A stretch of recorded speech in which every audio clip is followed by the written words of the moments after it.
Ya ayyuhal muzammil, duhai yang sedang enak pakai selimut, qumil laila illa qalila. Kamu pengen lancar, pengen senang, pengen mudah, pengen bahagia, tapi kamu jauh dariku, aku aja dibegitukan. Tuh. Nisfahu awil qusminhu qalila. Gak usah panjang-panjang. Ini manhaj nanti. Begini cara menunaikannya. Sedikit aja, walau 2 rakaat, walau witirnya 1 rakaat. Tunaikan dengan ikhlas. Bacakan surat Al-Ikhlas kalau terasa panjang. Kita lihat. Yang paling menarik tuh begini. Lihat poinnya. Lihat poinnya. Ini yang paling menarik. Allahu Akbar. Innalaka fin nahari sabahan tawila. Kamu ini menarik kata Allah. Siangnya sibuk cari dunia, malamnya terlelap dengan selimut. Cita-cita masuk surga, amalan belum cukup. Bangun dong tuh. Kerjakan dunia terus, tapi tidak ada investasi akhiratnya. Itu disebut oleh Al-Quran sebagai manusia rugi.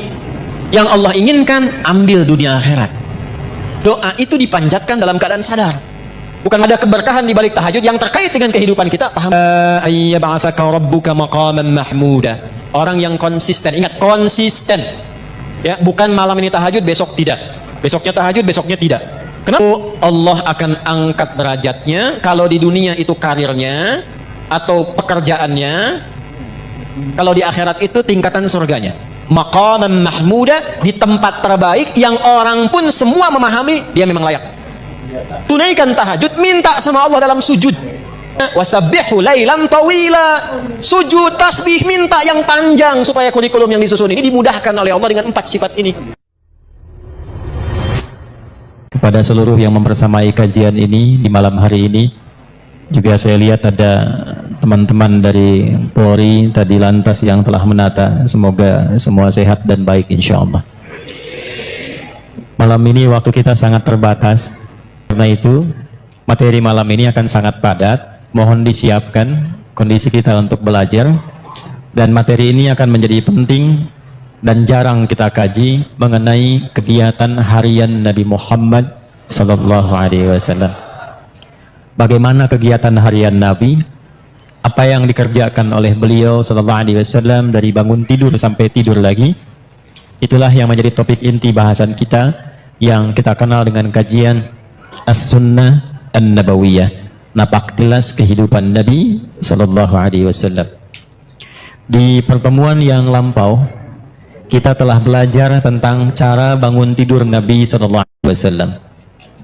Dan kita telah keluarkan juga hadisnya, khususnya yang disampaikan oleh sahabat junior Abdullah bin Abbas radhiyallahu taala anhuma, yang dikutip keterangan ini oleh Imam Abu Daud dalam kitab sunannya nomor hadis 1367. Kita telah bahas dan perkirakan kurang lebih kalau dikonversi jam berapa Nabi Muhammad sallallahu alaihi wasallam bangun kalau tengah malam. Kana an-nabiyyu sallallahu alaihi wasallam idza istayqadha min naumihi, adalah kebiasaan Nabi sallallahu alaihi wasallam jika bangun dari tidur di malam harinya. Pas tengah malam, kadang kata beliau lebih sedikit atau kurang sedikit. Jadi kalau kita ambil di pertemuan lalu patokannya kurang lebih lah kalau kekinian di 1:30 jam 2 seperti itu. Standarnya demikian.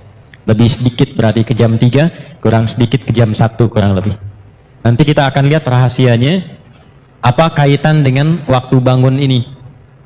Nah, salah satunya sebelum kita teruskan saya mengingatkan supaya kita tidak lupa pembahasan yang lalu.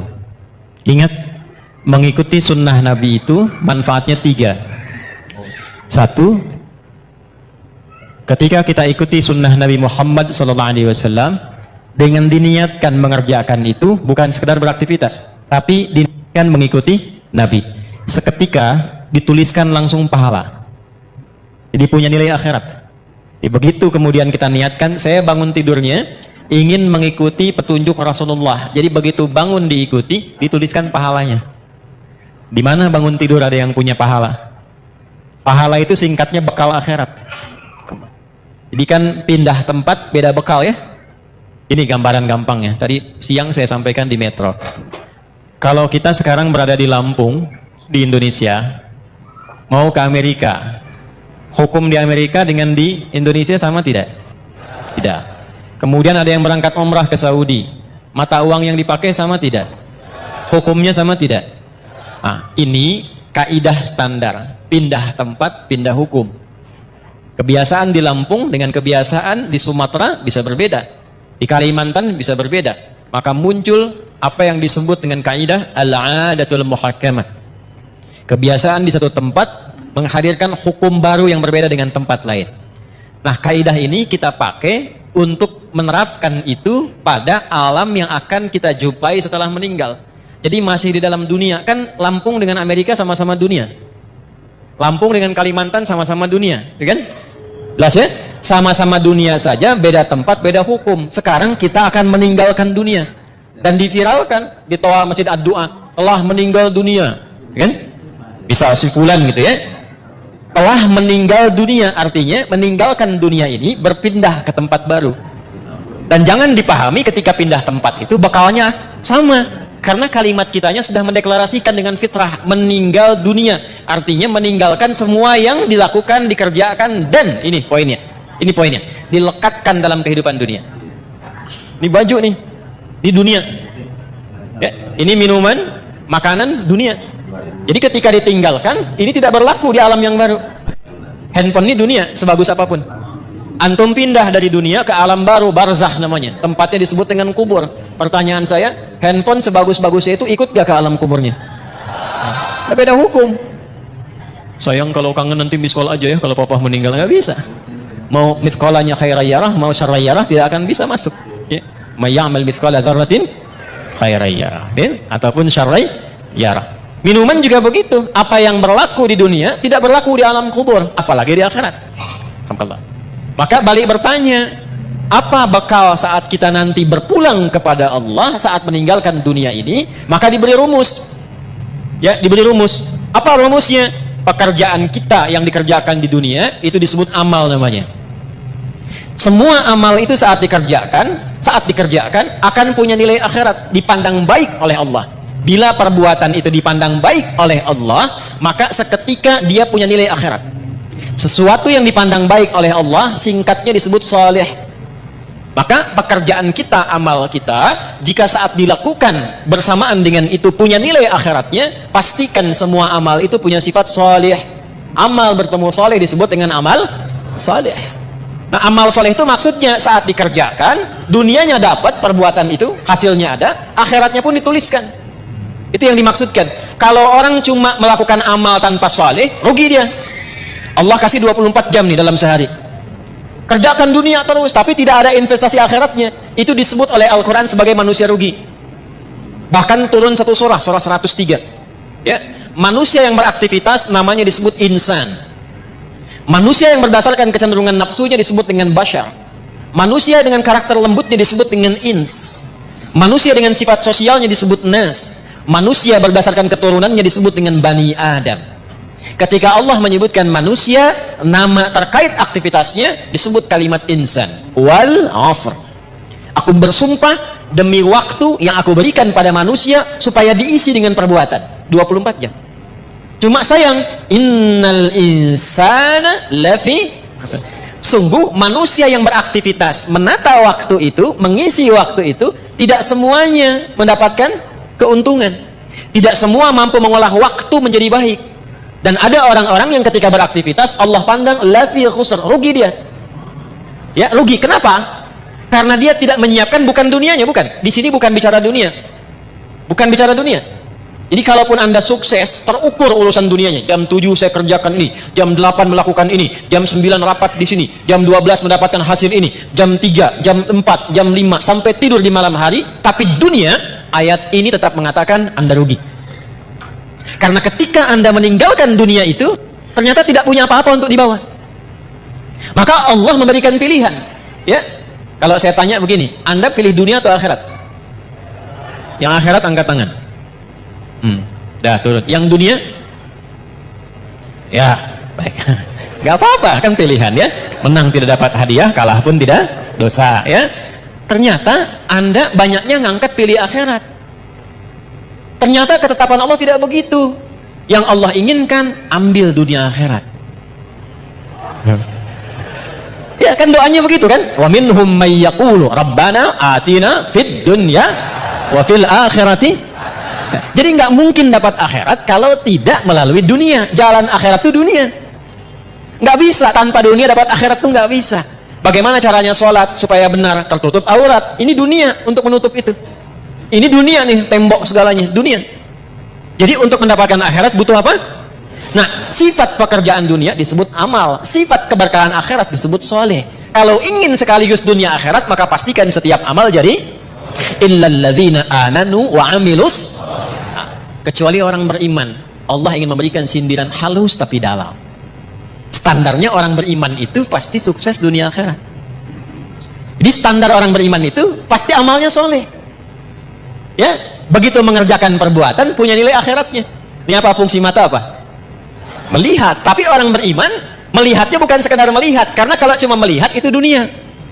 Dunia semua bisa dilihat. Bagaimana caranya ketika mata ini melihat, melihatnya yang soleh? Karena itu ketika mata disebutkan, imannya ikut untuk menunjukkan standar orang beriman, matanya pasti soleh. Quran surah 24, laki-laki ayat 30, perempuan 31. Qul lil mu'minin, mata dulu sebelum iman, dulu sebelum matanya. Viralkan Muhammad SAW pada setiap insan yang mengatakan dirinya beriman. Yaghuddu min absarihim, matanya hanya digunakan untuk melihat yang baik saja, yang saleh. Jadi imannya bekerja. Nanti kelihatan ngeceknya. Nanti pas mau pulang, kan sendal banyak tuh di luar ya. Yang soleh itu langsung, itu sendal kamu, yang lain jangan dilihat. Nah, itu mata soleh. Mata salah beda ya, yang bagus yang itu tuh, cepet ya. Itu poin, dari mata turun ke lisan dulu, langsung ke hati aja, ke lisan. Nah, lisan kalau pakai iman, maka bicaranya jadi amal soleh, bukan sekedar bicara. Sekarang yang bicara banyak, saya bingung kenapa mudah sekali mencela orang, mudah merendahkan orang. Itu bukan tipikal insan beriman. Lisan insan beriman itu standarnya, imannya dulu baru lisannya. Quran surah 49 ayat 11, ya ayyuhalladzina amanu, iman dulu sebelum lisan. La yashar qaumin qaum, standar lisan orang beriman tidak mudah mencela. La yaghtab ba'dukum ba'dha, tidak bikin hoax, tidak mudah menggibah, tidak mudah membicarakan keburukan orang lain. Saya tidak begitu Ustaz, bagus, tidak seperti orang itu tuh, orang itu mah. Nah, itu lisan beriman. Itu standar teman-teman, standar. Jadi kalau ada kehilangan itu sekarang, mengaku beriman mudah menjatuhkan orang dengan lisan, mudah mencela, berarti ada masalah dalam imannya, di bawah standar itu. Ya, sebentar. Iya, betul. Tuh kan, bayi juga protes tuh. Nah, sekarang untuk mengembalikan itu dari ujung kepala sampai ujung kaki supaya benar, jadi amal saleh, lisan ini ketika bicara baik, itu bukan sekedar dapat keberkahan dunia, tuliskan pahala akhiratnya. Ya, pahala akhiratnya dapatkan. Yang paling menarik nanti, dunia dapat, akhirat dituliskan. Itu satu, pola mengikuti Nabi. Dua, saya agak cepat. Orang yang membiasakan diri beraktivitas mengikuti kegiatan Nabi, maka Allah akan merubah orang itu menjadi orang baik yang punya sifat keteladanan. Langsung jadi teladan. Dalilnya Pak, Quran surah ke-33 ayat 21. Laqad kana lakum fi Rasulillahi uswatun. Dan sungguh jangan ragu, telah aku tetapkan pada kepribadian Rasulullah sallallahu alaihi wasallam itu suri teladan yang baik. Ada qudwah, ada uswah, itu berbeda. Qudwah teladan bisa diikuti, tapi yang mengikuti belum tentu jadi teladan lagi. Uswah teladan, ketika diikuti, yang mengikuti ini otomatis jadi teladan di eranya. Contoh, Abu Bakar itu siapa masuk Islam?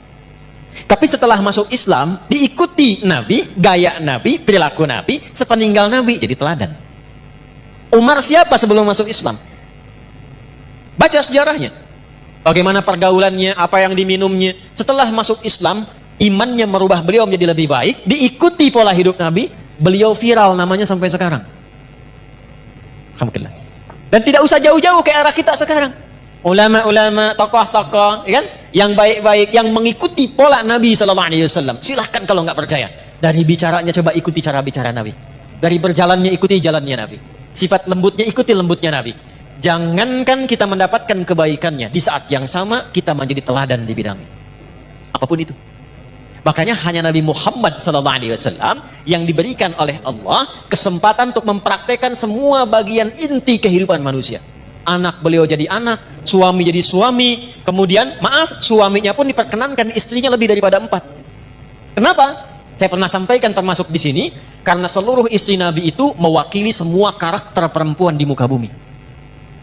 Jadi nanti kalau antum pulang ke rumah, tinggal dicek istri antum mirip siapa. Hah? Lihat tuh. Kalau Sayyidah Khadijah agak jarang tuh. Begitu dilihat, setengah masalah hilang. Ya, Sayyidah Khadijah, dengar kata-katanya, masalah hilang betulan. Antum lihat istri, tambah masalah, repot. Ya. Maka berlatih. Jadi ayah, figur. Jadi kakek, figur. Jadi pemimpin, figur. Pedagang, figur. Perawat yatim, figur. Jadi tetangga, figur. Tetangga, Nabi. Sekarang tetangga, masa gitu. Ya. Dulu, semua jadi contoh. Nah ini poin. Yang telah kepada orang itu. Turun cinta Allah. Ini yang mahal. Jadi di antara amalan yang cepat mendapatkan cinta Allah itu salah satu amalan yang intinya mencoba meneladani keutamaan Rasulullah SAW.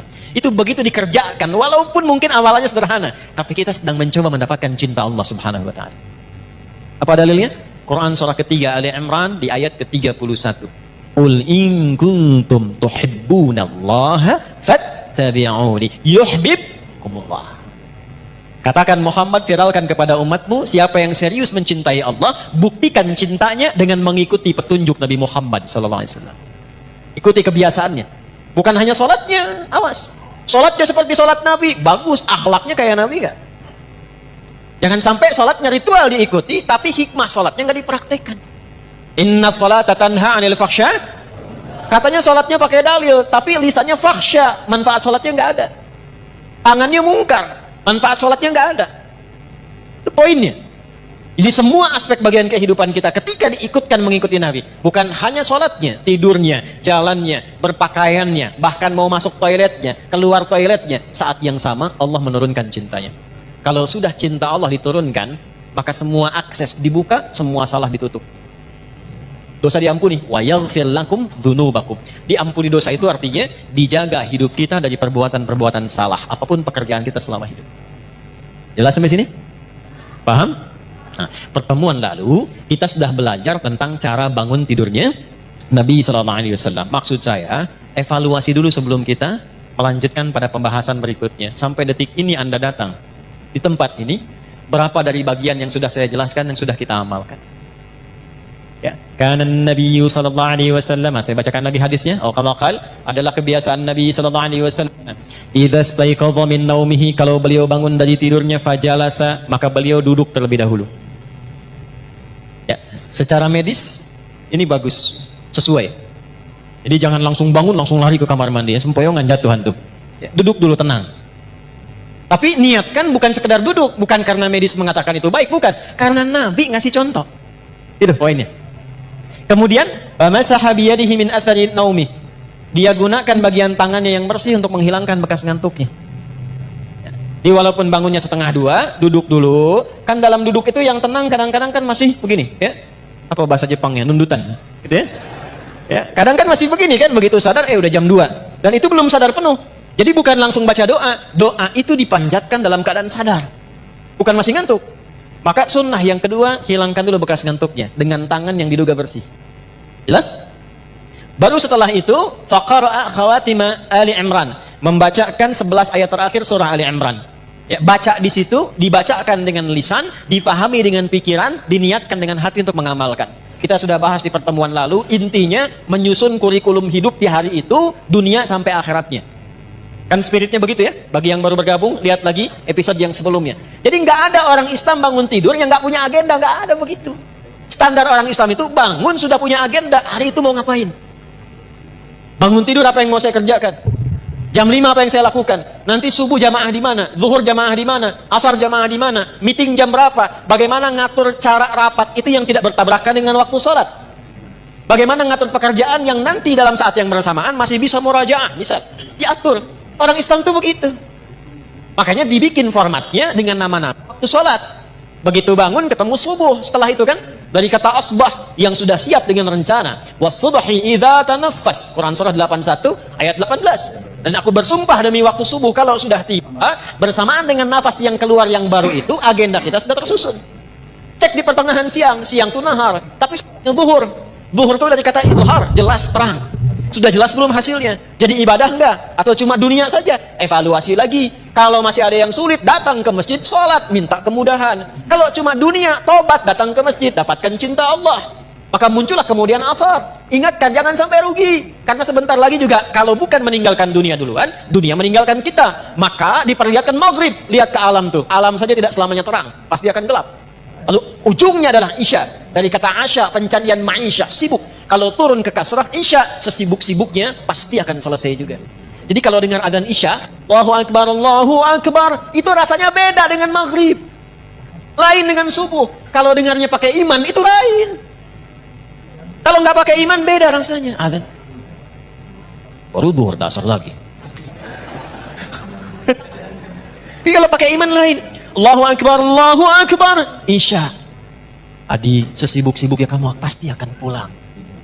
Apa yang sudah kamu siapkan untuk pulang? Pasti terpejam matamu setelah ini. Apa persiapanmu? Itu dalam sekali maknanya. Maghrib, asar beda kalau kita ngajinya dengan pemahaman. Tapi kalau ngajinya tidak dengan argumen, hanya sentimen saja. Kadang kita hanya memenuhi, kadang hanya memenuhi sebagian. Allahu Akbar, kecilin tuh toanya. Udah kecil Pak, cuman mic-nya aja yang kencang. Paham ya? Nah itu poinnya. Jadi apa yang kita bahas di pertemuan lalu seharusnya sampai sekarang diwujudkan oleh kita. Tidak ada kita bangun dari tidur kecuali kita punya program yang terukur. Sampai pulang. Innaka la tukhliful mi'ad, sampai pastajab, sampai istiqomah di ayat ke-200-nya. Turunkan, kan pernah saya sampaikan. Kalau mau bikin kurikulum, turunkan dulu surganya. Maksud surga itu ayat-ayat surga yang berbicara tentang tujuan kita. Nih contoh, surga kan ada 8 tingkatannya. Dari 8 itu antum mau masuk dari yang mana? Dulu sahabat begitu. Nanti baru jadi profesi. Contoh begini nih. Yang pengen masuk surga Firdaus misalnya angkat tangan. Angkat aja nggak apa-apa, yang namanya berharap kan. Dah. Bagus. Dah. Ngangkatnya begini aja, nggak usah begini, nggak usah. Gini. Dah. Awas, jangan bawa-bawa politik ke sini. Kita lagi ngaji, ya. Keluar. Nggak boleh. Gini. Dah. Yang pengen masuk surga Aden siapa? Baik. Pertanyaan saya bukan itu. Tahu nggak kurikulumnya apa? Tuh. Pengen masuk surga Firdaus, amalannya apa? Sifatnya apa? Nah caranya begini, sahabat tuh diajari Nabi begini. Kamu pengen ke Firdaus, turunkanlah karakteristik surga Firdaus, amalannya apa? Nanti turunkan ke bumi, profesi apapun jangan tinggalkan amalan itu. Contoh, ada orang yang disifati oleh Allah di surah Al-Mu'minun, surah 23. Ayat 9 sampai 11-nya itu dengan para penghuni surga Firdaus yang sedang berpetualang di bumi. Ada ciri-cirinya. Ulaika humul warithun alladzina yarithuna al-firdausa hum fiha khalidun. Tahukah kalian, mereka itu ada orang-orang yang calon penghuni surga Firdaus yang sedang berpetualang di bumi dan mereka akan kekal saat pulang tinggal di surga Firdaus. Siapa mereka itu? Urutkan dari ayat 1 sampai ke ayat tadi. Qad aflahal mu'minun alladzina hum fi salatihim khashi'un. Urutkan walladzina hum 'anil laghwi mu'ridun walladzina hum lizakati. Nah, amal itu turunkan ke bumi dengan pekerjaan Anda sekarang, saya sekarang, kita sekarang. Laksanakan pekerjaan kita, jaga sifat-sifat penghuni surga Firdaus tadi. Itu caranya. Nah, itu kurikulum dihadirkan, diingatkan setiap bangun dari tidur. Sunnahnya baca itu. Itu maksudnya. Jadi bukan sekedar dibaca. Karena agama ini bukan cuma bacaan, tapi pemahaman dan amalan. Al-iman wal amal, al-qira'ah wat tilawah. Qira'ah itu baca, tilawah itu paham. Orang yang baca qori. Ya, makanya ketika qori baca, cuman baca. Untuk memahamkan di samping ada yang terjemahan. Ya? Yang terjemahan itu namanya siapa? Sari tilawah. Karena yang pertama kali menerjemahkan Busari, Sari tilawah. Kalau Pak Sabil, Sabil tilawah mungkin ya. Nah, Arabnya itu tilawah saja, tidak pakai sari. Tilawah maksudnya baca, pahami, amalkan. Cuma mungkin di kita yang pertama kali menerjemahkan namanya Busari, maka disebut Sari tilawah. Itu maksudnya. Dah, sekarang sudah selesai. Urutannya begini. Urutannya sudah bangun, sadar, siap kurikulum, baru berdoa. Alhamdulillahilladzi ahyana ba'dama amatana wa ilaihin. Perhatikan korelasi kurikulum tadi dengan doa yang kita bacakan. Dikhawatirkan baca itu bagus tapi nggak tahu artinya, padahal itu komitmen. Terima kasih ya Allah yang telah memberikan saya kesempatan untuk menjalani hidup hari ini, Mungkin saja engkau wafatkan aku dalam tidur bila sesuai ajal. Terima kasih engkau berikan aku kesempatan lagi beraktivitas. Perhatikan. Wa ilaihin nusyur, dan aku berjanji untuk cari bekal lebih baik di hari ini sebagai persiapan kembali kepada Allah. Balik ditanya, persiapannya apa? Ayat tadilah yang kita keluarkan sebagai kurikulum. Supaya minta persetujuan dari Allah agar dimudahkan, dilancarkan. Kalau kerja karirnya naik, kalau mengawali dibimbing supaya tidak berbuat maksiat, tak perlu nyogok, menyingkirkan, menyungkurkan orang lain, tak perlu berbuat dan merendahkan orang lain. Kemudian kalau punya masalah diselesaikan, kalau diganggu ditolong oleh Allah. Maka sejak bangun itu dicontohkan oleh Nabi. Kalau sudah punya rencana, sudah berdoa, kerjakan amalan ini. Apakah amalan itu? Kita teruskan hadisnya. Halo? Thumma dhahaba ila shinnin mu'allaqah. Kemudian Nabi memberikan contoh, pergi ke tempat tertutup, fatawadda, lalu berwudu. Wudu sudah pernah saya contohkan di fikih salat dulu ya. Tidak perlu diulang lagi di sini, sehingga nanti teman-teman yang baru bergabung lihat episode sebelumnya. Ada tambahan, yang suami istri sudah bergaul, kemudian mandi terlebih dahulu. Dan saya sudah bikin video khusus tentang mandi janabah. Ya, bahkan saya praktekkan masih pakai baju tuh bersih dengan air itu ya. Silahkan dicek, itu sudah saya tunjukkan. Sekarang amalan apa setelah wudhu itu? Yang saat kita mengamalkannya, dibawalah kurikulum tadi, dimintakan kepada Allah kemudahan dan segalanya. Yang hebat, saat itu dikerjakan, langsung Allah jamin 4 hal yang tidak diberikan kepada orang, bahkan muslim, bahkan orang beriman, mengerjakan sholat 5 kali dalam sehari, menunaikan zakat, mengerjakan umrah, melakukan haji, rajin puasa, tapi tidak mengerjakan amalan ini, tidak mendapatkan 4 keutamaan ini.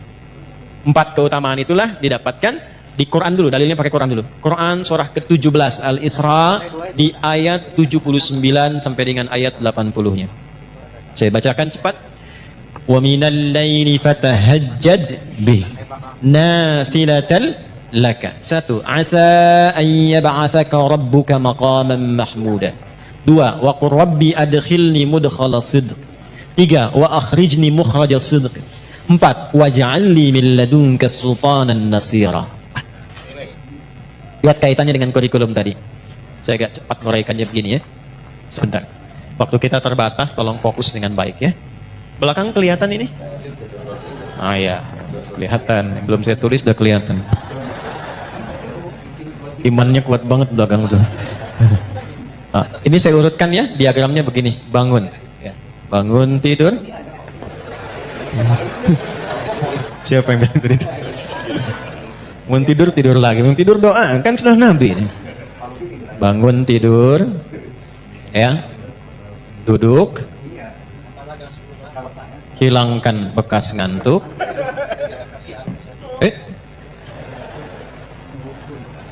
hilangkan bekas ngantuk. Kemudian setelah itu siapkan kurikulum. Ini dibaca tuh begini. Ada di ilmu psikologi, kalau kita ingin menguatkan diri itu, katakan dengan lisan kita. Katakan, supaya makin kuat. Itu ilmunya dipakai diantaranya oleh Korea untuk menyusul Jepang.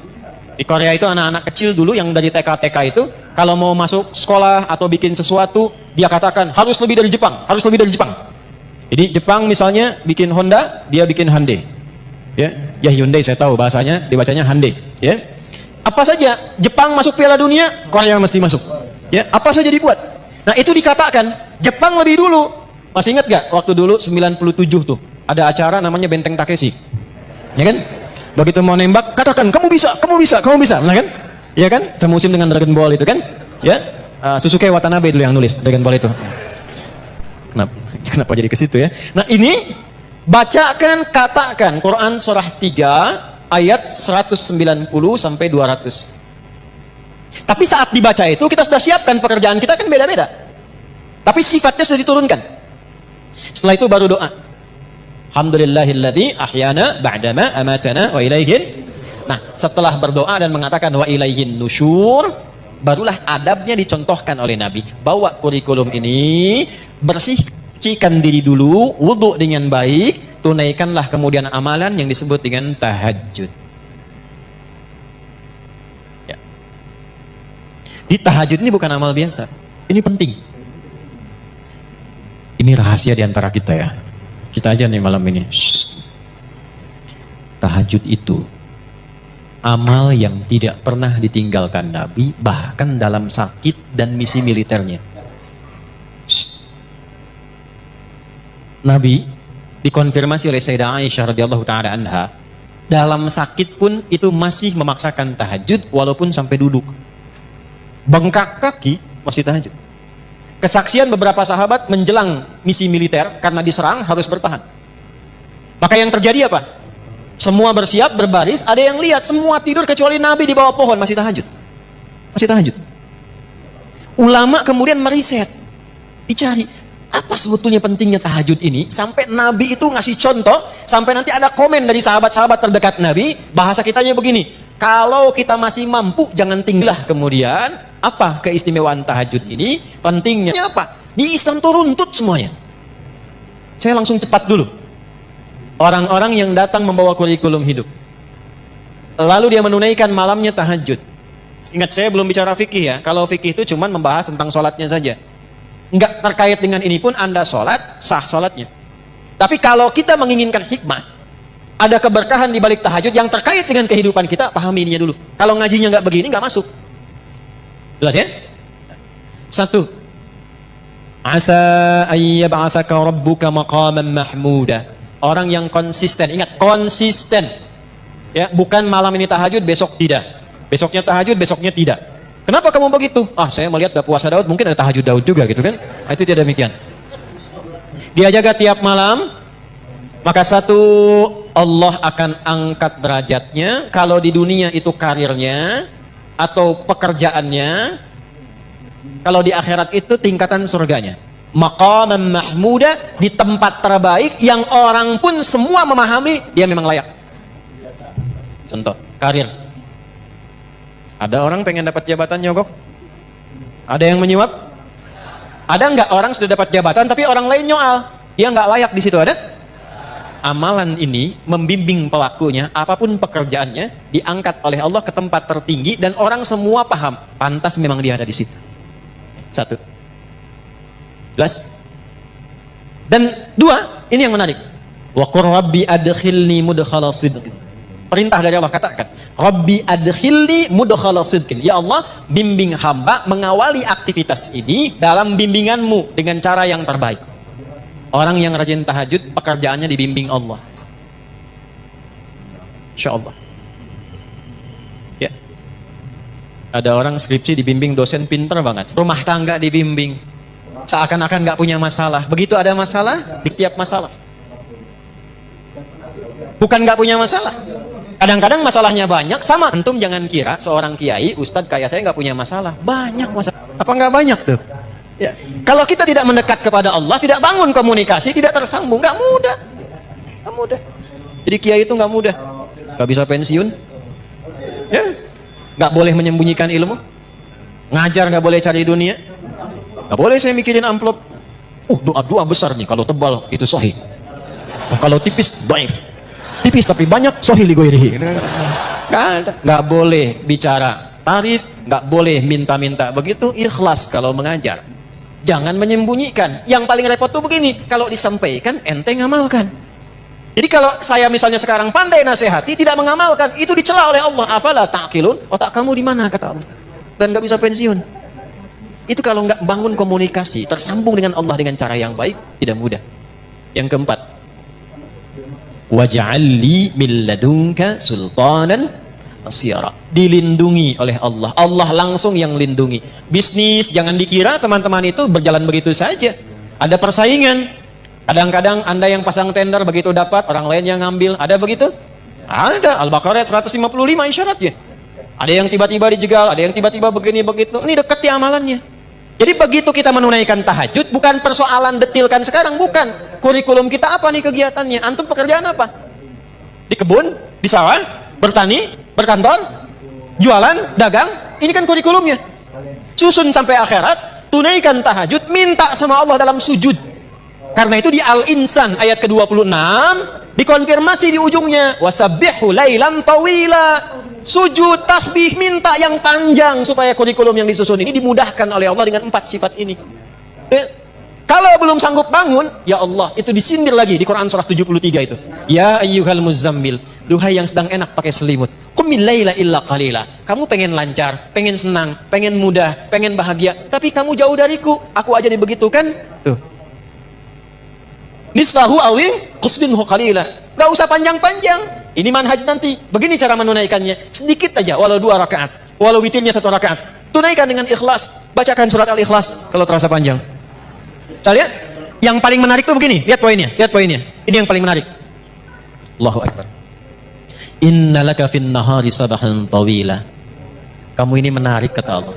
Siangnya sibuk cari dunia, malamnya terlelap dengan selimut. Cita-cita masuk surga, amalan belum cukup. Bangun dong tuh, bangun. Jadi kalau ditanya apa manfaat tahajud dan apa hubungannya dengan doa saat bangun tidur, ini korelasinya. Seakan-akan mengatakan begini, maukah engkau berikrar menjadikan aku, bersaksi aku sebagai Tuhan? Nanti yang saat engkau hidup, aku akan perhatikan kau. Aku akan berikan kebutuhanmu. Aku akan sembuhkan kalau sakit. Aku akan penuhi apa yang engkau minta. Akulah Rabb. Dengan sifat rububiyahnya. Kata Nabi, da'autallaha bi asma'il a'zam. Idza du'iya bihi azaba, wa idza su'ila biha a'ta. Engkau baru saja bermohon kepada Allah dengan menyebutkan nama-namanya yang paling dahsyat. Yang kalau engkau berdoa dengan mengawali nama-nama itu, maka semua doa akan dikabulkan, semua permintaan akan diberikan.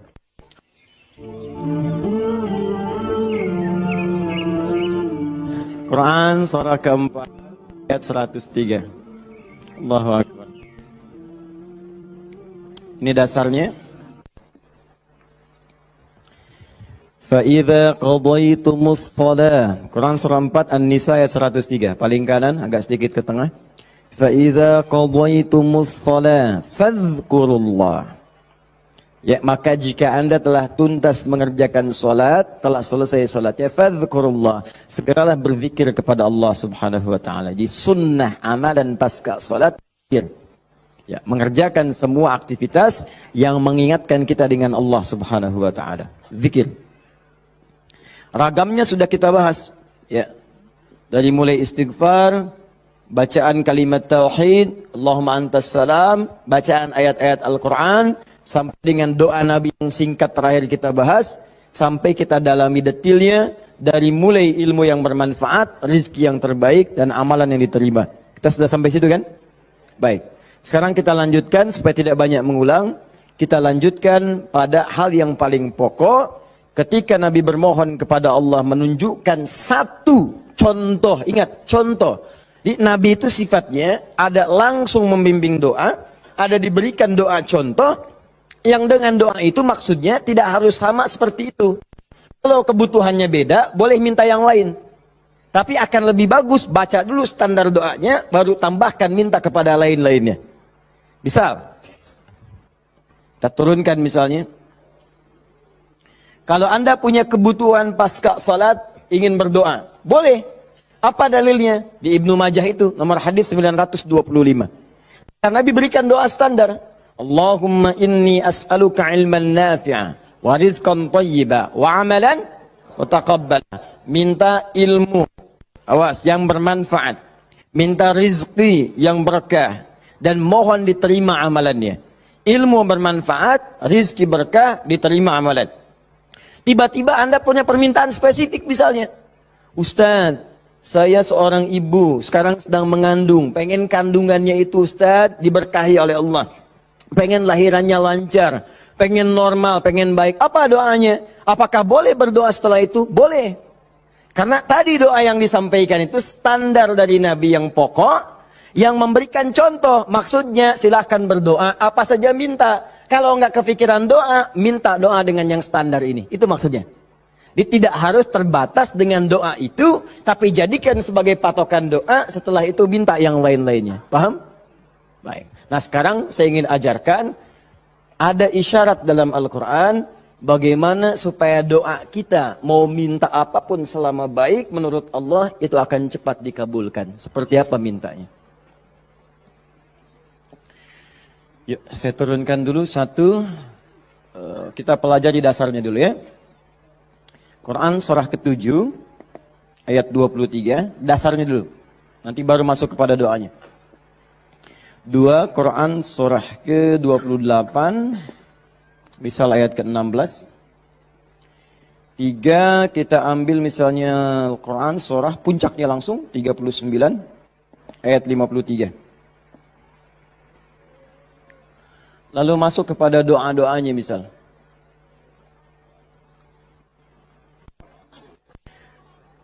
Saya ambil beberapa contoh yang sering ditanyakan, misalnya Quran surah ketiga ayat 38 sampai 39.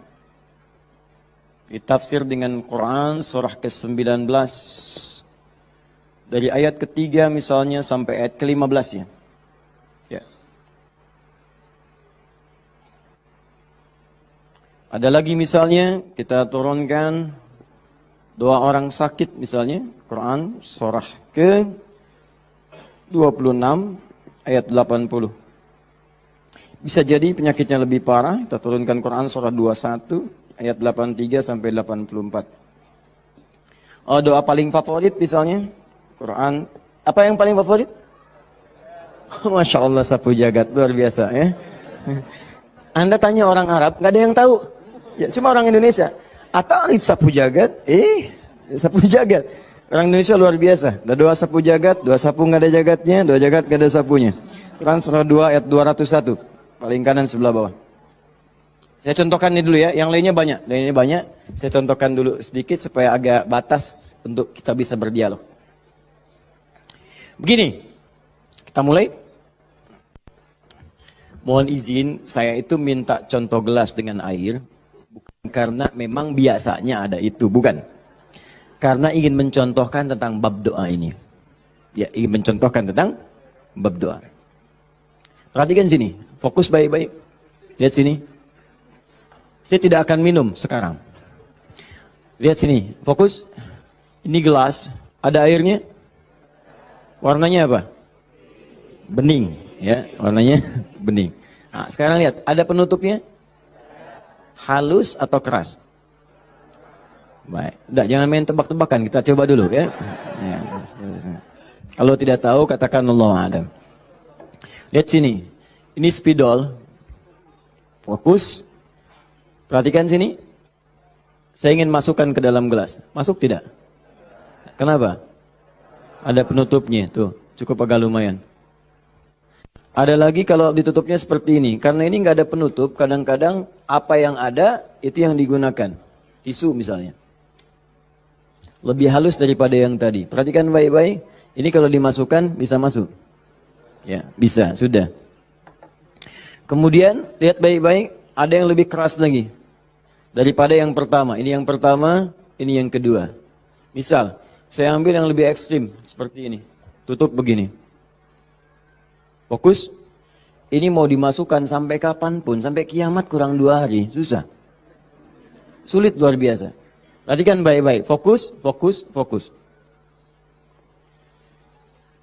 Ada orang ingin bermohon kepada Allah Subhanahu wa taala. Kalau tidak ada sekatnya, tidak ada penutupnya, baik yang pertama, yang kedua, apalagi yang ketiga, maka semua yang diminta mudah untuk masuk. Minta spidol, masuk. Minta logam, masuk. Minta emas, masuk. Semua masuk. Tapi seringkali terjadi ada orang memohon, rasanya sulit kemudian untuk terkabul. Minta ini susah. Minta ini lambat. Minta ini sulit. Dan ini melanggar kaidah yang umum. Kaidah umumnya mengatakan setiap berdoa akan dikabulkan sepanjang itu baik bagi dirinya. Dan itu memang baik, tapi kenapa tidak masuk gitu. Misal kaidah standarnya di Al-Quran surah kedua Al-Baqarah ayat 186. Paling kiri sebelah bawah. Wa idza sa'alaka 'ibadi 'anni fa inni qarib ujibu da'watad da'i idza da'an falyastajibu li walyu'minu bi la'allahum yarshudun. Kata Allah, Muhammad sallallahu alaihi wasallam, sampaikan kepada umatmu, jika kalian nanti ingin mencari Allah, kamu ditanya, ada yang ingin mencariku, mencari Allah, katakan padanya, enggak usah dicari, saya dekat. Itu memberi harapan. Saya sering sampaikan makna kalimat ini. Anda cari, tanya panitia, mana ustadznya? Dijawab, ustadznya belum ada berita. Dengan yang kedua, jangan khawatir Pak, sudah dekat. Mana yang paling menenangkan? Sudah dekat. Sudah dekat. Nah, ketika ada yang bertanya pada Muhammad, saya ingin mendekat kepada Allah. Jawab, "Tidak usah repot, Allah dekat. Silahkan kau mendekat kepada Allah, dan Allah akan dekat dengan kita, silahkan." Psikologis memberikan harapan. Dan umumnya, orang yang mendekat kepada Allah, umumnya itu punya dua kepentingan. Kalau bukan bertobat dari maksiat, yang kedua punya permohonan ingin disampaikan. Makanya sebelum diungkapkan itu dijawab oleh Allah. Saya tahu paling hambaku kalau mau datang mau minta. Silahkan cek. Besok mau ujian, malam tahajud. Padahal kemarin enggak. Ya. Besok lamar pekerjaan, malamnya istighfar. Kemarin kemana aja, John? Ya. Selalu seperti itu. Minta. Kata Allah. Lihat kalimatnya. Ujibu da'watad da'i idza da'an. Kapanpun hambaku minta, aku akan kabulkan. Jadi rumus doa itu kalau diminta, dikabulkan. Jadi nggak ada doa yang tidak dijawab sepanjang yang diminta itu baik. Sepanjang yang diminta itu maslahat. 3 sifat jawabannya. Diberikan seketika, jadi begitu dia meminta, seketika dikabulkan. Kalau dia membutuhkannya. Allahumma ya Rab, Allahumma ya Rab, Allahumma ya Rab. Saya ingin berdakwah ya Allah dengan teknologi. Saya ingin niatkan ya Allah masuk ke ITB supaya dengan ilmu itu saya bisa mengembangkan teknologi untuk mendekatkan orang kepadamu. Minta dia malamnya, luluskan saya ya Allah. Besoknya keluar, lulus. Kalau benar maslahatnya. Ada yang kedua. Ditunda itu sampai dia sanggup untuk menerimanya sebagai amanah kehidupannya. Tidak seketika dijawab, tapi nanti ketika dia sanggup baru diberikan. Karena kalau Allah berikan dalam hal tidak sanggup, tidak adil Allah. Karena Allah tidak memberikan ujian pada yang tidak sanggup. La yukallifullahu nafsan illa usaha. Jadi sekali lagi sering saya katakan, kalau Anda sedang diuji, jangan mengeluh. Karena Anda pun dipercaya oleh Allah. Allah yakin dengan Anda, kenapa Anda ragu? Jadi kalau Anda sekarang punya musibah, punya ujian, entah di rumah tangga ujiannya berat, entah di kantor misalnya ujiannya berat, entah dalam kehidupan, semuanya, semua orang tidak ada yang tidak punya ujian, semua diuji. Wala nabluwannakum bisyai, kata Allah, Quran surah kedua ayat 155. Semua yang hidup punya ujian. Dan sifat ujian itu tidak akan diberikan pada yang tidak sanggup. La yukallifullahu nafsan illa usaha. Kalau kamu nggak sanggup, saya nggak akan berikan, kata Allah. Jadi kalau ibu sedang punya ujian di rumah tangga, jangan mengeluh, Bu, seberat apapun, karena ibu itu sanggup. Allah percaya pada ibu, kenapa ibu nggak yakin? Antum punya ujian di kantor, berat rasanya Ustadz, betul memang berat, tapi Anda yang sanggup. Kalau ujian itu diberikan pada Adi Hidayat nggak sanggup. Anda hebat, kata Allah, kenapa Anda mengeluh? Ya Allah, kenapa saya? Ya Allah, ya emang kamu yang sanggup. Why me? Why not? Iya. Jadi semuanya itu ada ukurannya, nggak usah khawatir itu dengan itu semua. Ada takarannya, ya. Dan Allah itu punya sifat keadilan yang sangat luar biasa. Rizki adil, semua diberikan. Kadang-kadang itu nalar belum sanggup menalarnya. Yakin dulu iman, begitu iman hikmah datang. Kan dulu pernah saya sampaikan untuk analogi sederhana tentang cicak dan nyamuk. Masih ingat? Coba cicak, bagaimana beraktivitasnya? Merayap di mana? Dinding. Makanannya apa? Yang paling utama nyamuk. Nyamuk apa aktivitasnya? Terbang. Nyamuknya punya sayap, cicaknya tidak. Kan pernah saya sampaikan, kalau nyamuknya punya akal dan jenius, cicak jadi mainan. Cicak di dinding, dia dekat lampu. Cicak, ayo sini kalau berani. Alhamdulillah, hewan tidak diberi akal. Tapi bukan itu yang mau saya sampaikan. Keadilan Allah menjadikan cicak tetap mendapatkan makanan. Orang tua kita nggak punya banyak dalil. Cuman fitrahnya memberikan kepada kita gambaran-gambaran kehidupan. Dikatakan oleh mereka cicak-cicak diam-diam. Bayangkan, yang Allah tuntut cak merayap. Rayap aja. Mau diam-diam, mau biasa. Dicontohkan diam-diam aja merayap. Diam-diam merayap. Teruskan, datang seekor nyamuk. Ketika cicak merayap, datang seekor nyamuk. Bukan cicak yang mendatangi nyamuk, nyamuk yang mendatangi cicak. Siapa yang memberikan dorongan nyamuk datang ke cicak? Allah. Jadi kalau dia mengerjakan ikhtiar dari Allah, maka datanglah hasilnya. Cicak, kamu merayap aja. Begitu merayap, datang seekor nyamuk. Selanjutnya, silahkan. Ya. Tangkap, selesai. Itu poin yang pertama. Jadi saya ingin berikan gambaran dalam kehidupan ada unsur keadilan yang diberikan oleh Allah Subhanahu wa taala. Jadi yang pertama tadi langsung diberikan, yang kedua ditunda dia saat sanggup menerimanya. Kalau nggak sanggup, nggak akan dikasih. Anda punya anak 5 tahun, ya, pengen minta hadiah pada Anda. Bobo, motor. Pengen minta motor. Anak 5 tahun pengen minta motor beneran, dibelikan nggak? Ya, Anda memang mampu. Tapi pada saat itu, nanti nak ya, Bapak belikan motor yang hebat. Sekarang motor yang ini dulu, motor-motoran. Setelah itu, dia siap 2 tahun, 3 tahun, 4 tahun, 10 tahun ke depan diberikanlah motor itu. Apa karena Anda tak mampu memberi? Tidak, karena dia belum siap. Anda minta sekarang, tiba-tiba 10 tahun kemudian Anda dapatkan. Cuman saat dapat, Anda nggak sadar kalau itu tuh hasil doa Anda yang dulu. Itu. Kadang-kadang demikian. Anda pengen jadi dokter, ujungnya kan dokter, masuknya pengen ke UI. Tiba-tiba keterimanya di Undip misalnya. Tapi kan jadi dokter juga. Anda pengen proyek yang besar, dikerjakan sekarang, nggak dapat, doa belum terkabulkan. Tiba-tiba 10 tahun kemudian, dapat proyek yang besar, yang nilainya ternyata diakumulasikan 10 tahun ke belakang. Itu doa Anda. Kalau pengen bukti lebih dalam, betapa banyak orang tua yang berdoa sejak anaknya masih dalam kandungan. Pengen ini, pengen itu, dikabulkan setelah anaknya 20 tahun dia keluar dari kandungannya. Itu kan hasilnya.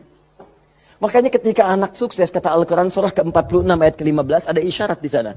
Kalau Anda sukses, jangan menilai dulu kesuksesan itu adalah hak Anda, kewajiban Anda, atau atas jasa Anda. Barangkali Anda cuma 30%, 70%-nya ibu yang dulu pernah menangis di keheningan malam. Ya Allah, jadikan anak saya seorang insinyur, ya Allah. Ya Allah, jadikan anak saya, ya Allah, orang yang saleh. Ya Allah, jadikan anak saya si fulan. Bapak Anda yang dulu cuma makan singkong, datangnya ke sawah, kemudian kerjakan segala rupa, ya Allah. Jadikan anak saya lebih hebat dibandingkan saya. Puluhan tahun yang lalu mereka bermohon kepada Allah, doanya terkabul ke puluhan tahun kemudian. Makanya ketika Anda berhasil, kata Al-Quran, jangan dulu merasa bangga, karena boleh jadi jasa terbesarnya jasa orang tua dulu. Makanya Ismail, perhatikan baik-baik. Ismail yang mendapatkan air zam-zamnya. Lihat. Bergerak kakinya. Gerak, keluar.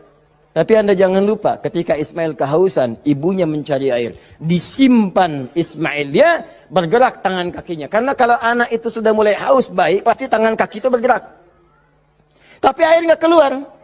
Kapan air keluar? Setelah Sayyidah Hajar bolak-balik. Safa Marwah, bermohon kepada Allah. Positif, berdoa, minta.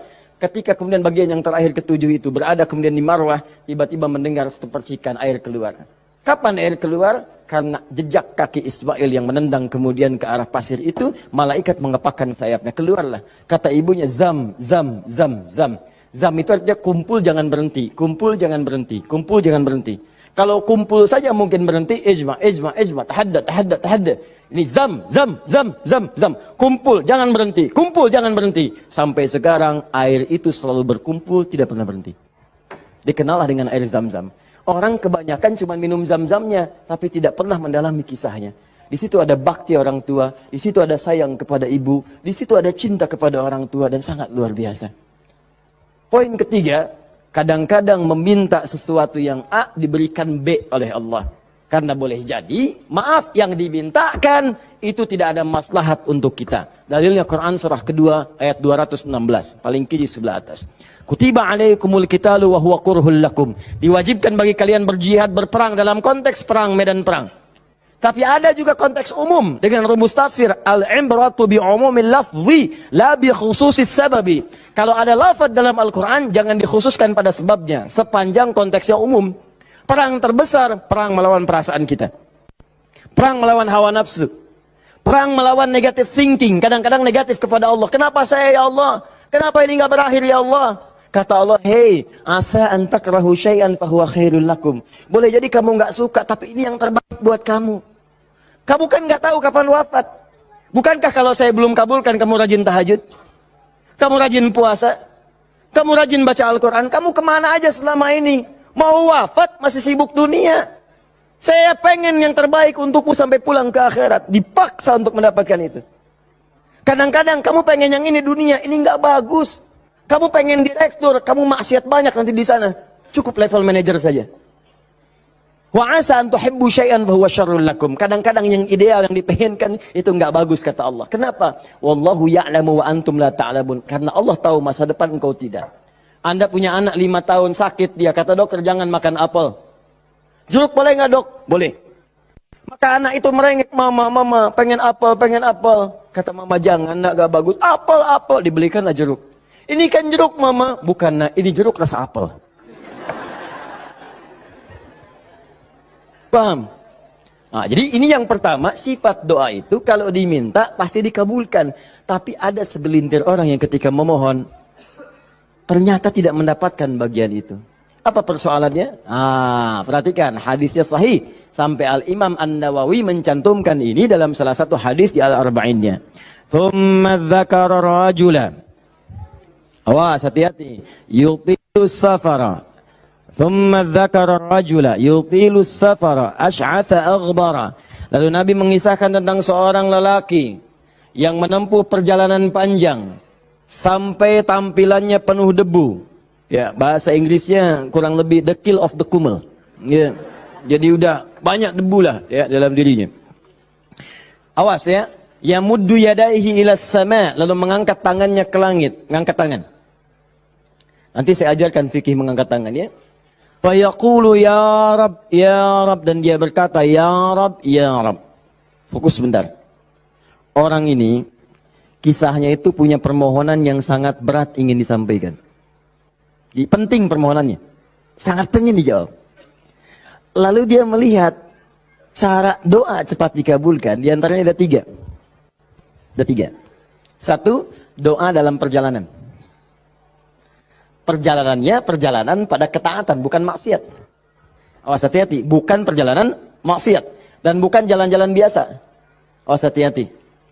Kau mau kemana? Mau ke Hawaii? Titip doa ya. Doa orang safar kan dijawab.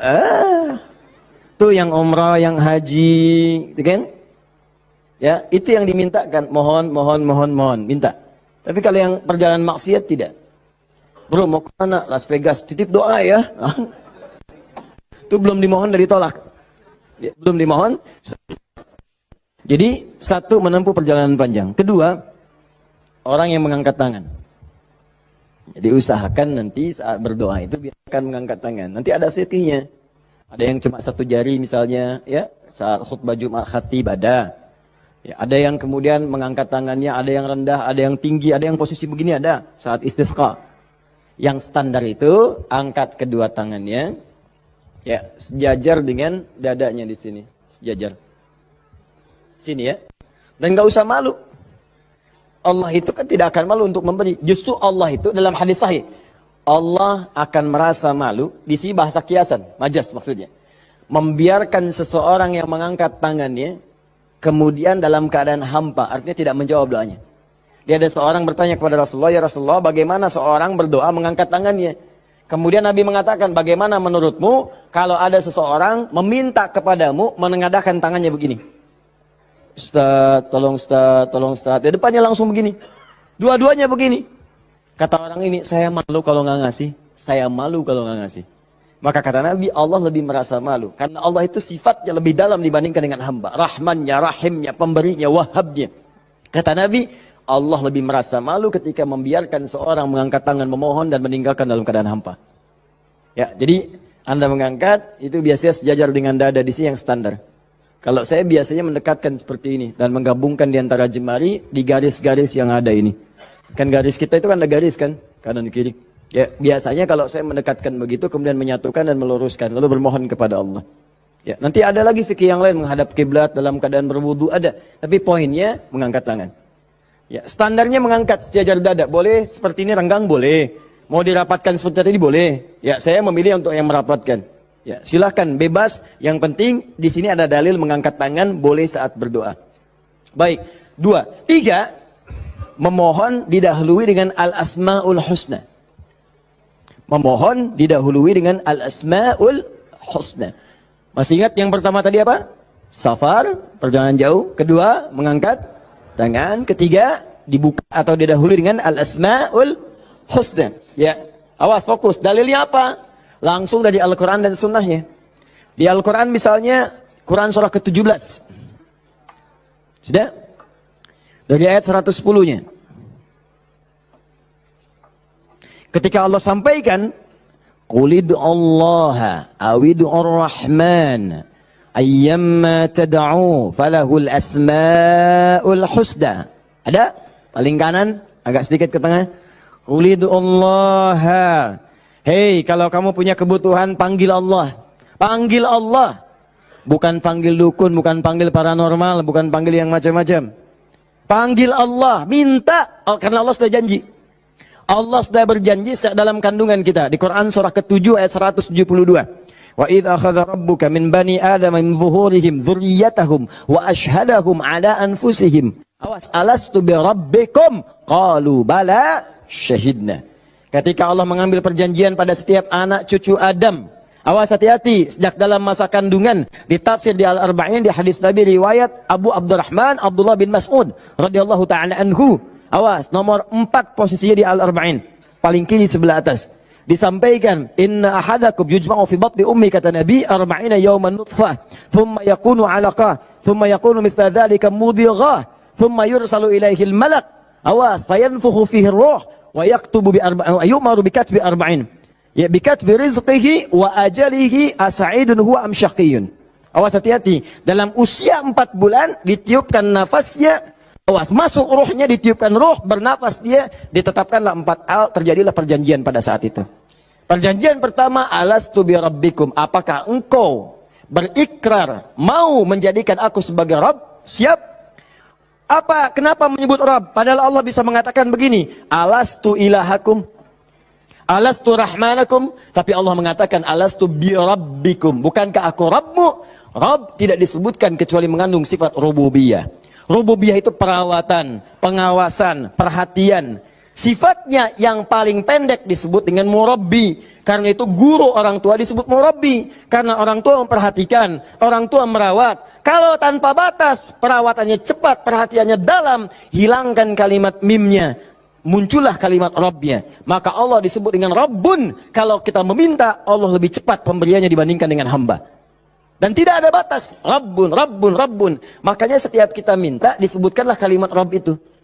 Silakan cek, setiap permintaan ada kalimat Rabbnya. Rabbana atina fid dunya hasanah, wa fil akhirati hasanah, wa qina adzabannar. Rabbana zalamna anfusana, rabbighfirli wa liwalidayya. La yukallifullahu nafsan illa laha ma wa 'alaiha mak. Rabbana la tu'akhidna in nasina aw akhtana. Jadi kenapa disebutkan kata Rabb itu memberikan isyarat, seakan-akan mengatakan begini, maukah engkau berikrar menjadikan aku, bersaksi aku sebagai Tuhan, nanti yang saat engkau hidup aku akan perhatikan kau, aku akan berikan kebutuhanmu, aku akan sembuhkan kalau sakit, aku akan penuhi apa yang kau minta, akulah Rabb, dengan sifat rububiyahnya. Makanya setiap Anda minta Rabb, Rabb, Rabb, Rabb, Rabb, Rabb. Jelas?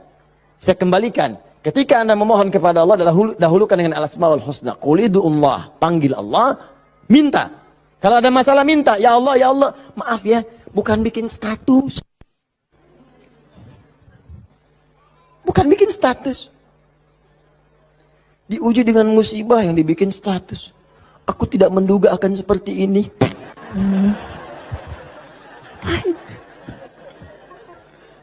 Terus yang tidak lucu, kenapa doanya di media sosial? Doa itu di mihrab, doa di kamar, doa di masjid, bukan doa di Facebook.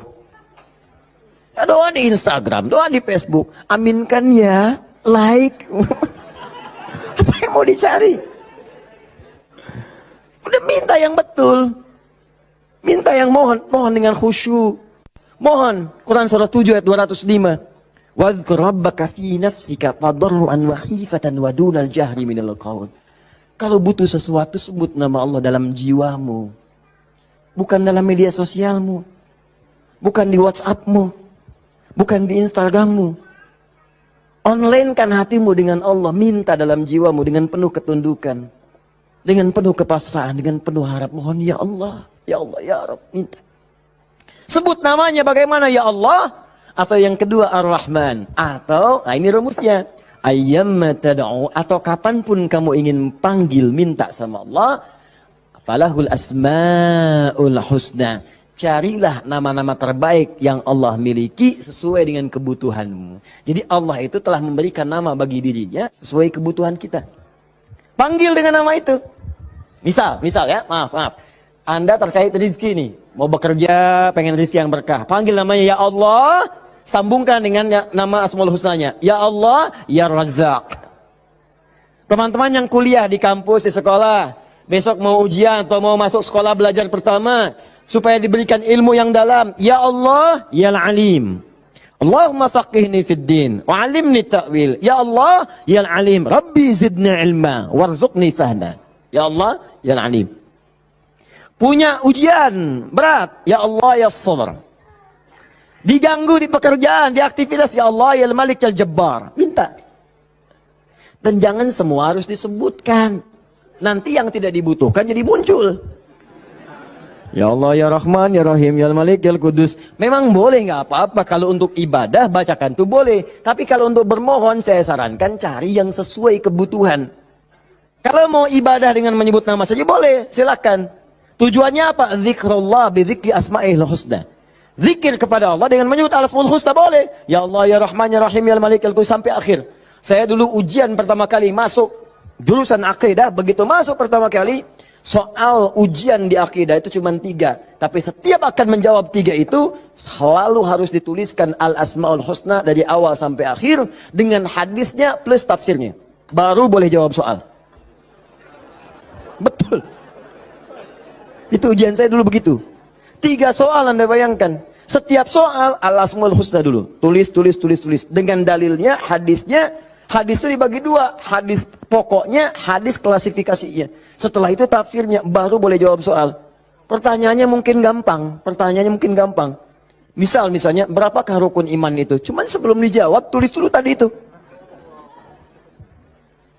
Ini spidol. Ini jari telunjuk saya. Habis ujian itu mirip nih, begini. Betul. Cuman saya nggak foto aja dulu itu. Ya. Saya pikir kenapa Ustadz saya begini ya. Akhir-akhir baru sadar saya. Allahu Akbar. Rupanya beliau ingin menanamkan kedekatan kita dengan Allah dimanapun berada. Sebab kalau kita mengingat, menuliskan terus, maka dia akan sampai apa yang kita tuliskan merasap ke dalam tangan kita. Minimal jadi saksi di hari kiamat. Ya. Di penanya, di hati kitanya, di bawahnya. Sehingga ingin merasakan taqarrub ilallah dalam setiap keadaan kita. Cari itu. Dapatkan, mintakan. Mohon. Nah, 3 syarat ini terpenuhi di orang tadi. Perhatikan. Perjalanan jauh, dia tempuh. Sampai tadi banyak debu. Angkat tangan, diangkat. Yamudu yadayhi ilas sama. 3, dia minta dengan al-asma'ul husna. 3-tiganya lengkap. Seharusnya doa dia dikabulkan 3 kali lebih cepat dari orang biasa. Karena 3 hal tadi dipenuhi. Qurannya ada, hadisnya ada. Bahkan Sayyid Sabiq itu pernah menulis kitab Al-Aqaid Al-Islamiyah. Dalam bab Al-Asma'ul Husna disebutkan hadis. Hadisnya populer. Hampir kalimat-kalimat tauhid di kitab-kitab hadis ada hadis ini. Seorang setelah menunaikan salat kemudian berdoa kepada Allah Subhanahu wa taala di samping Nabi sallallahu alaihi wasallam. Dia berkata, "Allahumma ya Allahul Ahad. Ya Allahul Ahadus Samad, alladzi lam yalid wa lam yulad wa lam yakul lahu kufuwan ahad. Allahumma ighfirli." Dia sebelum mintanya Allahumma ighfirli, tapi sebelum minta didahului dengan al-asmaul husna. Kata Nabi, "Atadri madza tad'u? Atadri madza da'ut?" Tahukah engkau bagaimana engkau baru saja berdoa? Allah wa Rasulullah alam. Saya enggak tahu ya Rasulullah maksudnya apa. Kata Nabi, "Da'utallaha bi asma'il a'zam. Idza du'iya bihi azaba wa idza su'ila biha a'ta."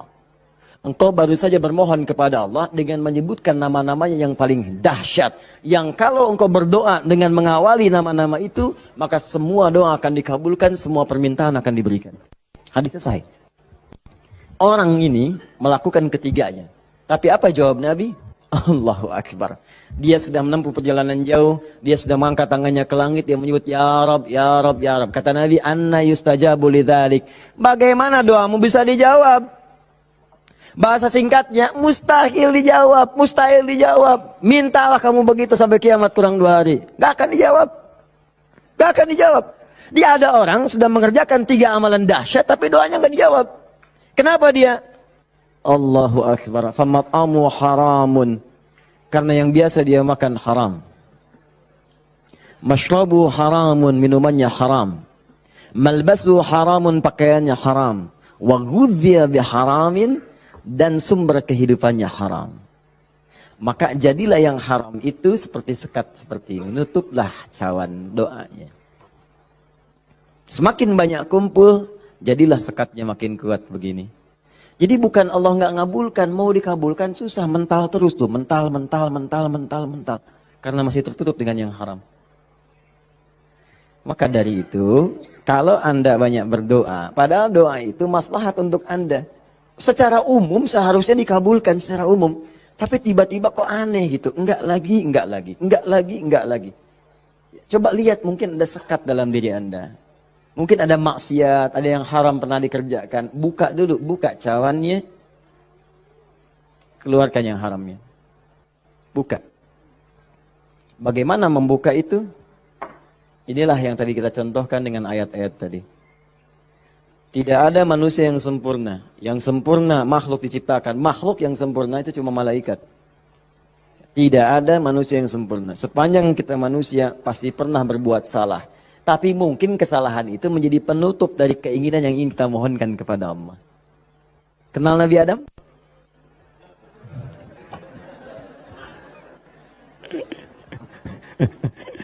Alhamdulillah. Habis puasa dapat Lailatul Qadar, kenal Nabi Adam. Nabi Adam itu manusia pertama yang diciptakan. Kemudian ditempatkan di surga. Surga miniatur, tugas pokoknya sebagai khalifah. Bukan surga yang akan kita tinggali nanti. Secara singkat, di surga itu diberikan 2 sifatnya, baik sebagai nabi ataupun sebagai manusia. Untuk pelajaran bagi kita anak cucunya. Disebut Bani Adam, semua anak manusia yang lahir sampai dengan nanti kiamat menjelang, itu semua anak cucu Adam. Ingat ya, disebut Bani Adam. Bani itu anak cucu sampai habis. Bani anak cucu. Jadi semua berasal dari Adam. Jangan pernah dengarkan, jangan pernah mau menyimak kalau ada orang mengatakan manusia bukan berasal dari Adam. Kalau ada yang mengatakan manusia berasal dari monyet, nggak usah dengarkan. Bilang aja kalau Anda berasal dari monyet, silakan. Jangan ngajak-ngajak saya. Ya, Bani Adam. Nah, ketika dimasukkan ke surga, maka nikmat surga itu kan diberikan, jaminan kan, Nabi kan dijamin kan, Rasul dijamin kan, maka langsung dimasukkan. Tapi di situ dilatih sifat kemanusiaannya. Apa sifat kemanusiaannya? Quran surah kedua ayat 35. Wala taqraba hadhihi syajarata fatakuna minadh zalimin. Awas. Wa qulna ya Adam uskun anta wa zaujukal jannah. Kami firmankan Adam, kamu dan pasanganmu, istrimu masuk ke dalam surga. Wa kula minha haitsu syi'tuma ragadan haitsu syi'tuma. Silakan nikmati semua kenikmatan di surga. Wala taqraba. Tapi jangan dekati ini. Jangan sentuh yang ini. Hadhi syajarata, pohon yang ini. Sentuh pun gak boleh, mendekat gak boleh. Awas. Jadi nanti ada yang dahsyat, larang itu, larang. Perintahnya ada yang mendekat pun gak boleh. Apalagi dikerjakan. Zina, perintahnya wala taqrabu zina, jangan dekat-dekat. Kalau ada perintah dalam Al-Quran jangan dekat-dekat, berarti dosanya gede, besar. Mendekat ya gak boleh. Kalau dikerjakan makin dahsyat dosanya. Makanya zina masuk ke dalam sab'ul mubiqat, 7 dosa besar. Dekat-dekat aja nggak boleh. Cuman psikologi masyarakat sekarang itu, kalau nggak boleh dekat-dekat, makin penasaran. Itu yang jadi masalah. Makanya di Quran itu seringkali tegas. Kerjakan jahanam, kerjakan neraka. Harus begitu. Karena ada orang itu kalau dilarang suka penasaran. Nih, lubang, jalan. Di lubang ini ada buaya, lompatnya tinggi. Ada tulisan di sini, hati-hati. Dilarang nengok. Lewat. Apa sih ini? Penasaran. Oh, Gitu. Jadi kalau masih begini, kadang pengen dilihat, ganti kalimatnya, nengok, wafat.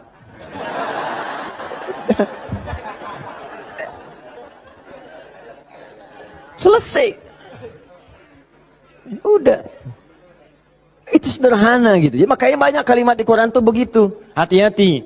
Ya, orang yang merencanakan pembunuhan berencana, Quran surah 4 misalnya kan, An-Nisa. Ya, misal dia ayat ke 92-nya. Wa may yaqtul mu'minan muta'ammidan fajazauhu jahannam. Orang yang sengaja merencanakan pembunuhan, satu orang beriman saja, maka dia sudah pesan kapling neraka jahanam. Khalidan fiha, kekal di dalamnya. Wa ghadiballahu alaihi, Allah murka kepadanya. Wa la'anahu dila'nat wa 'adalahu 'adzaban 'azima, dan dijanjikan siksa yang dahsyat. Siapa yang pengen pesan kapling di neraka jahanam? Maka muncul yang seperti itu, datang. Saya kembalikan ke sini, maka caranya adalah buka dulu ini nih. Buka dulu sekatnya. Tidak ada yang sempurna. Makanya Nabi Adam ketika kemudian ditempatkan di surga, surga ujian ya, bukan surga yang akan kita tempati. Dari mana dalilnya Ustaz? Karena di surga nanti kita itu sudah nggak ada ibadah lagi. Nggak ada ibadah. Nggak ada yang salat lagi, nggak ada yang puasa lagi. Cukup di dunia aja. Di akhirat tinggal mendapatkan hasilnya. Kita panen nanti. Ya, jangan terlampau soleh. Cita-cita di surga supaya bisa sholat tahajud. Allah, bapak itu terlampau soleh. Udah tahajud di dunia aja. Nyampe sana tinggal nikmati. Tinggal dinikmati. Kebiasaan dunia masuk semua. Ya Allah, makan, nikmat, pengen anggur. Nggak usah jauh-jauh, tinggal ngambil. Masya Allah. Ustadz merokok boleh nggak? Silakan, ambil apinya di neraka. Ya.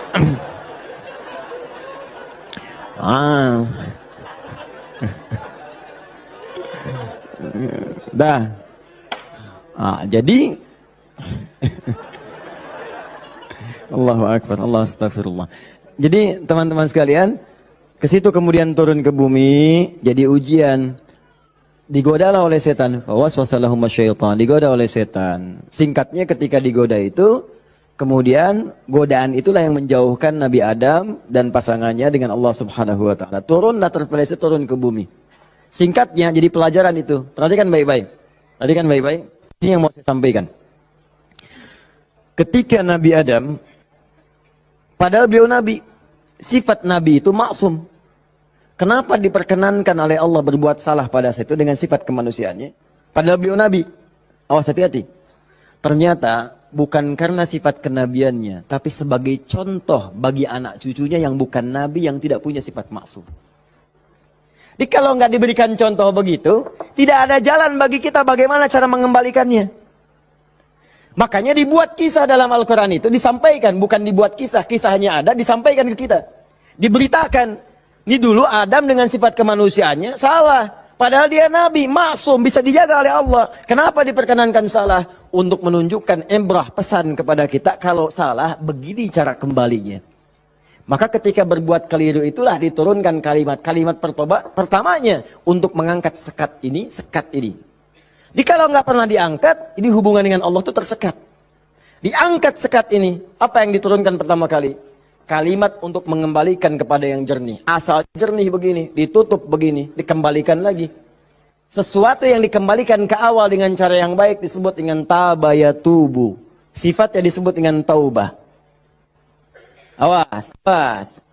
Hati-hati. Maka Allah turunkan kalimat pertama ketika turun ke muka bumi. Kalimat pertamanya, Quran surah kedua ayat 37. Fatalaqa Adamu min rabbihi kalimatin fataba alaih. Maka Allah turunkan kalimat taubat. Taubat itu maksudnya kembali kepada jalan yang baik. Tadi tersekat, buang sekatnya, balikin lagi ke awal. Ya, fataba alaih. Maka diterimalah jalan kembalinya itu. Kalau sudah balik lagi silahkan, pengen apa aja diberikan. Minta. Maka apa kalimat taubat yang pertama kali itu? Disebutkanlah di Quran surah ke-7 tadi, ayat 23. Rabbana zalamna anfusana wa illam taghfir lana wa tarhamna lanakunanna minal khasirin. Itulah kalimat pertama untuk membuka sekat-sekat yang haram dan maksiat saat kita merasa ingin kembali ke jalan yang benar. Maka ulama sebagian menyimpulkan kisah ini menunjukkan pesan bahwa tidak ada manusia yang sempurna. Kadang-kadang banyak yang berbuat maksiat. Kalau pernah salah, memang kita nggak sempurna. Tapi sifat kemanusiaan kita menunjukkan kita mesti tobat. Sebab ada makhluk sempurna yang nggak kenal salah, malaikat.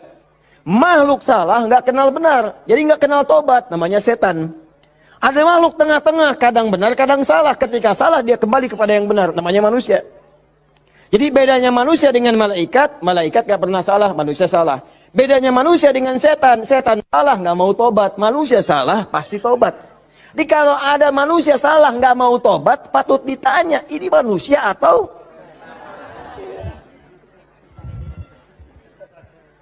sifatnya.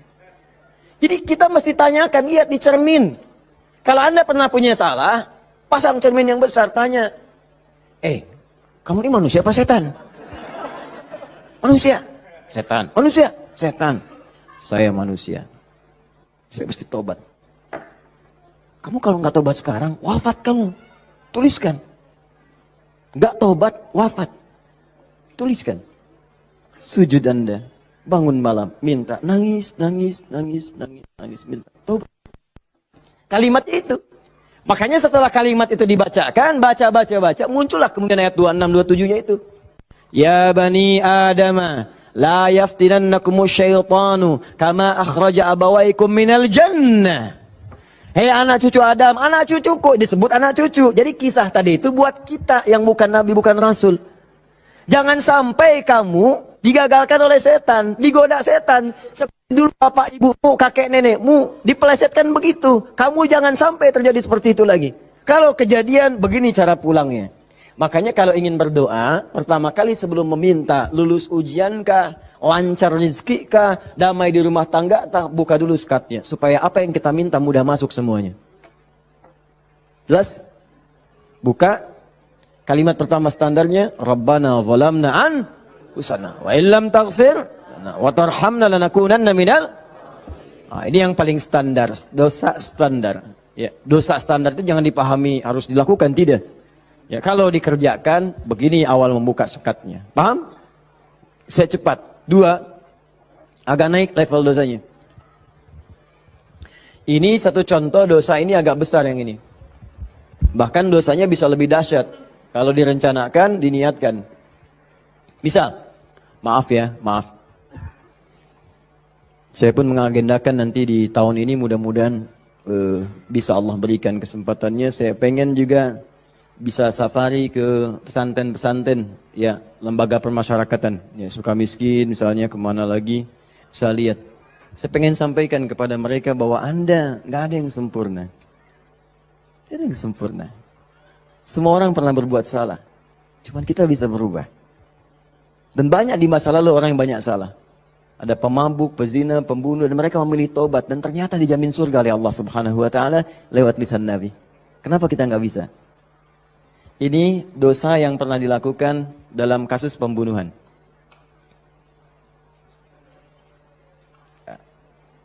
Kalau yang ini tidak sengaja, sifatnya tidak sengaja. Ini contoh, diperkenankan oleh Allah sebagai contoh. Kalau orang berbuat seperti itu, bagaimana cara baliknya? Kenal Nabi Musa? Kenal. Luar biasa, Nabi Adam kenal, Nabi Musa kenal. Jangan-jangan Fir'aun juga kenal. Ya Allah. Satu kalau Fir'aun suka ingat suka bumi itu hubud dunia. Suka bumi hubud dunia, suka hubun bumi dunia. Saya tanya di panggung, ada yang kenal Fir'aun? Kenal. Masya Allah. Di sini masih agak mendingan lah Nabi Adam, Nabi Musa. Sana Fir'aun. Nabi Musa paham semua kisahnya. Secara singkat kemudian sedang beliau berpetualang. Secara singkat ya. Jalan menemukan 2 orang berselisih. Berselisih sampai mau berantem. Dipisah sama Nabi Musa. Dipisah. Udah dipisah sama beliau, pisah, jangan begini, ini gak bagus. Dipisahin singkatnya. Saat dipisahin itu, ini belum ada pengangkatan sebagai nabi, ya. Saat dipisahkan itu, tiba kemudian ternyata salah satu yang berselisih itu adalah dari kelompoknya, kampungnya lah, golongannya. Sama-sama tanah kusir misalnya gitu kan. Malah ngadu, Musa kamu gimana? Kamu kan teman saya, sekampung kita nih, ini merendahkan kita nih. Ayo keroyak bareng-bareng. Ini provokasi kata Musa, diluruskan oleh Musa. Diluruskan. Begitu diluruskan masih ngotot, diberi pelajaran, tampar oleh Musa. Nabi Musa itu kekuatannya, teman-teman sekalian, setiap nabi itu punya kekuatan 10 kali laki-laki biasa. Dan Nabi Musa terkenal sebagai Nabi juga yang paling kuat. Tampar, wafat. Nabi Musa. Alhamdulillah Nabi kita Nabi Muhammad. Ya, Nabi Musa juga baik, semua Nabi baik, semua Nabi baik. Ingat, jangan dipotong kalimat saya, Nabi kita semuanya baik. Semua baik, semua baik, semua baik. Semuanya baik, semuanya baik. Baik, tampar wafat. Begitu ditampar, padahal Musa melakukan sesuatu yang benar dan nggak ada niat memberi pelajaran aja niat. Niatnya memberi pelajaran, bagus, memang benar. Tapi begitu kemudian dia wafat, ada perasaan bersalah. Apa doanya kemudian pada saat itu diabadikan dalam Al-Quran? Rabbi inni zalamtu nafsi faghfirli. Yang indah fataba alaih. Rabbi inni zalamtu nafsi. Ya Allah, aku salah. Zalim saya. Padahal nggak diniatin loh Pak Bu. Nggak diniatin. Cuman kejadian gitu kan. Dan itu belum ada pengangkatan sebagai nabi, belum. Nanti diangkatnya setelah bertemu nanti kisah yang lainnya. Di secara singkatnya, terjadilah peristiwa itu, lalu turunlah kemudian diabadikan doanya dalam Al-Quran. Rabbi inni zalamtu nafsi. Jadi kalau ada di antara kita, misal, pernah berbuat siapapun, tingkat kesalahannya sampai ke sini, tidak sengaja, atau pernah berbuat yang serupa, cepat taubat. Karena kalimatnya sudah turun. Nanti kalau sampai hari kiamat gak taubat, lebih berat lagi. Coba mau berkata apa di hadapan Allah Subhanahu wa Ta'ala? Hei, aku kan dah turunkan kalimat di bumi supaya kamu tobat. Kamu kan pernah bunuh orang kan? Tanggal sekian, jam sekian, kamu kejar-kejar, kamu tembak, kamu bom, kamu bunuh, kamu tusuk, kamu pukul, kamu macam-macam kan? Ada semua rekamannya terbuka. Aku turunkan kalimat tobat lengkap dengan kisah tuntunannya. Kenapa kamu nggak tobat? Mau jawab apa? Allah sudah kasih cara pulang tapi nggak digunakan. Allah nggak salah kan di situ. Diturunkan kalimatnya dan bahkan dijamin fataba alaih, diampuni oleh Allah. Ayo balik lagi. Makanya 2000 tahun setelah Nabi Musa lahir Nabi Muhammad SAW, itu diantara sahabat-sahabat yang jadi sahabat terbaiknya, kan dulu banyak yang hobinya juga begitu, jahiliyah. Ada yang hobinya berkelahi. Kenal Umar bin Khattab? Umar bin Khattab radhiyallahu ta'ala anhu luar biasa, tegas, kekar, wah, senang duel sebelum masuk Islam. Siapa yang berani dengan saya? Ayo naik ke bukit itu, Jabal Qubais ditunjuk, bukit paling favorit. Naik ke sana, yang sekarang ada istana raja di situ. Ya di samping Zam-Zam itu. Naik. Sebelum berduel dengan saya, pamit dulu pada ibu yang telah melahirkannya karena dia akan pulang tanpa nama. Umar, Allahu Akbar. Apa yang terjadi? Masuk Islam, halus. Toha, tersentuh, masuk Islam. Lalu kasarnya berubah menjadi tegas, dipakai melindungi Nabi SAW, dipakai menegakkan syariat dengan baik. Kehalusannya muncul, sampai datang tengok orang jadi khalifah, perhatikan orang, luar biasa. Tegasnya muncul. Ya, waktu Abdullah bin Ubay bin Salul itu, seorang munafik, kalau sholat di belakang Nabi, saf paling depan. Tapi begitu bubar, provokator paling pertama Abdullah bin Ubay bin Salul. Begitu keluar, Muhammad nih SAW. Mecah belah kita aja. Datang ke sini pengen jadi pemimpin. Dia punya masjid sini, kita bikin masjid yang lain. Bikin dirar. Selalu dipecah. Orang dah siap-siap perang Uhud, di pertengahan jalan, diprovokasi. Balik aja balik. Pasukan musuh lebih kuat. Ayo balik-balik. Sepertiga berputar desersi. Anda bayangkan. Tapi apakah Nabi langsung menghukumi? Tidak. Nabi kenapa nggak dihukumi? Umar, bergetan saya. Ya. Kata Nabi, kan belum jelas kelihatan nampaknya. Nanti jadi fitnah. Pecah nanti semuanya. Karena dia masih dianggap pemimpin di kalangan yang lainnya. Biarlah nampak nanti Allah berikan hujahnya untuk dia. Satu kali. Tapi kalau di depan baik. Di belakang menusuk dari belakang. Satu kali sakit. Begitu saat sakit itu, anak Abdullah bin Ubay bin Salul, anaknya namanya Abdullah. Baik, soleh. Nah ini juga jangan simpulkan kalau keluarga misalnya bapaknya nggak bagus, pasti anaknya nggak bagus. Belum tentu. Belum tentu. Kenal Abu Jahal? Anaknya Ikrimah. Bapaknya musuh Nabi luar biasa. Anaknya pembela Nabi yang paling hebat. Penunggang kuda yang dahsyat. Saf paling depan kalau jihad. Sampai Nabi itu dengan menghormati Ikrimah tidak pernah menyebut Abu Jahal di depan Ikrimah.